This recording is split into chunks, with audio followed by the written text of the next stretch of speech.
บ้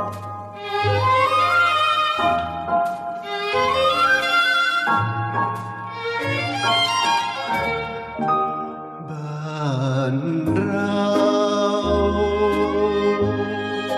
แสนสุขใจแม้จะอยู่ที่ไหนไม่สุขใจเหมือนบ้านเราคำว่าไทยซึ้งใจเพราะใช่ทาสเขาด้วยพระบารมีล้นเกล้าคุ้มเราร่มเย็นสุขสันต์รุ่งทิพย์ฟ้าคลิบทองปลิวแดดส่องสดใส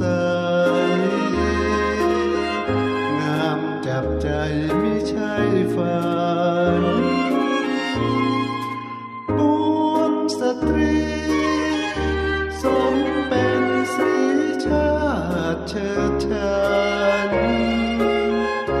ดอกไม้ชาติไทยยึดมันหอมทุกวันระเบือไกลบุญนำพากลับมาถึงถิ่นสุดกายลงจูบดินไม่ทวินอายใครหัวใจฉัน